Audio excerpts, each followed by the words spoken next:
Welcome to Battlefield Hazard Zone, a squad-based survival experience with the best of the Battlefield sandbox mixed in. Let's watch the trailer again, let me know if you can spot any cool details, and afterwards, I'll fill you in with all the info.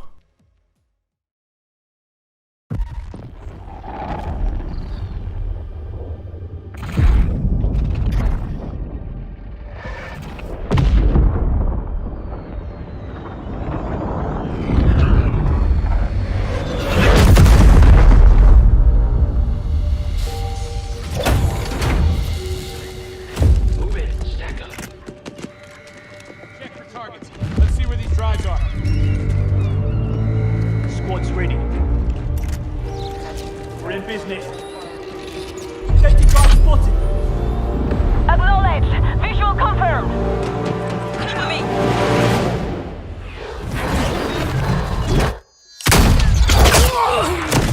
Man down! Man down! Track secured!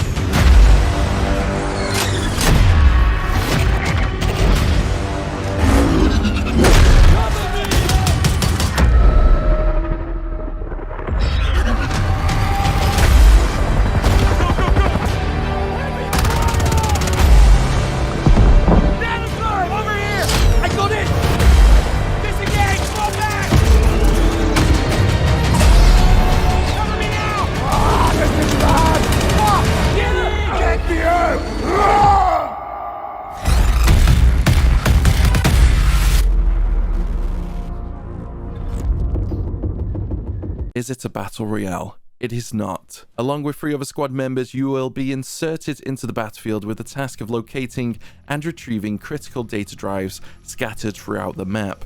Don't be thinking this will be a walk in the park, however. You'll be doing this while fighting opposing squads with the same objective, forces like the Tornado, and also deadly occupying forces attempting to protect the data drives. Around halfway through the match, you'll get your first chance at extraction. A random location will be chosen, and if you choose to extract now, you'll need to hurry and potentially need to fight in order to board a CV-38 Condor before it departs. All remaining squads will fight over this remaining extraction point. Get left behind and you will lose everything. If just a single member manages to get out, you will be all rewarded. This is all sounding pretty damn cool if you ask me.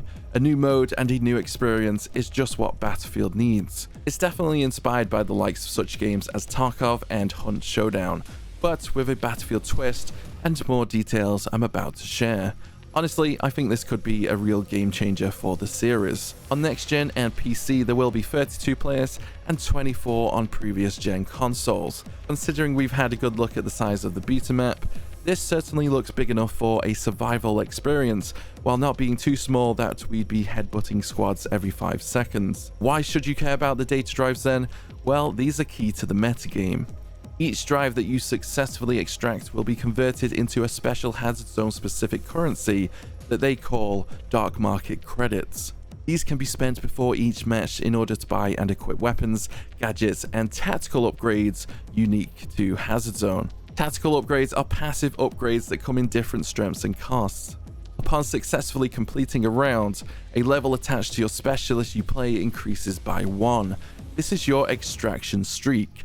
A high one unlocks discounts when purchasing tactical upgrades or items for your loadout. If you lose your streak, you're back to 0. There are 15 tactical upgrades at launch, starting with free ones, plus 20 armor, and negotiated bounty, giving an additional 50% credits for taking out occupying forces. Available through the Dark Market are various additional upgrades, including squad reinforcements upgrade that allows one squad member to return to the battlefield. There's quick draw holster, extra storage, loadout insurance, extra ammo or heals, and much more. Once downed, a player can actually crawl to safety and get back on their feet. Question is, how do you mix these? Along with your choice of specialist as well. This is going to be key. Do you go for a more healing build, more ammo for gunfights, or are you about the intel? Mackay with his grappling hook and Falk with a healing pistol could be a perfect combination. Boris's turret gun could be key to surviving an ambush inside a building. Imagine being stuck on the top of the tower and using Casper's recon drone to help spot your opponents coming in. We don't know much about the other specialists, but it does appear that they can be seen in this trailer. How are those going to fit in all of this? I really would love to know. Honestly, there is some really cool potential with all of this. I can't say I'm a huge fan of Tarkov, but Hunt Showdown has been a lot of fun. So to see Battlefield trying new ideas like here and seen in these games, it's just really exciting. Oh, and just to add, there appears to be many skins in this trailer, some of them looking pretty damn awesome and should help to differentiate the similar specialists or the same specialists in this game. So how does a match work? Well, first you need to strategize and equip. Prior to the start of each match, a mission area briefing will give you intel and confirm your insertion point. Use this knowledge to decide on your specialist, spend any acquired dark market credits on weapon and equipment loadouts, and hazard zone specific tactical upgrades. Then you insert and deploy from the Exodus to your predetermined destination. Is it possible to insert next to enemies? How does that work? That could lead to some crazy starts. You know, as seen in BR games, often there's a place a lot of people like to go. Perhaps we'll see this in this game, maybe. Oh, and do be sure one member has the intel scanner equipped. It's a unique hazard zone gadget that reveals the approximate locations of the pre-crash satellites, and you can communicate those locations to your squads. So then you insert and deploy from the Exodus to your predetermined destination. Remember, data drives can be scanned no matter where they are or who is carrying them. Hiding in a bush with your cheeky data won't prevent you from being found. When you drop in, occupying forces are not going to make any of this so simple, so keep your eyes peeled out for them. I do hope the AI is fairly decent here and not a pushover as could sometimes be seen in the beta. New satellites will fall mid-game, containing several data drives and thus more valuable than the first. A few minutes after the start of the match, a randomized location will be chosen as the first extraction zone. Choosing to leave now will give you a few minutes to successfully extract. For the risk takers, the final extraction arrives approximately 10 to 12 minutes after the start of the match. Those that remain will have to battle over the single final extraction zone.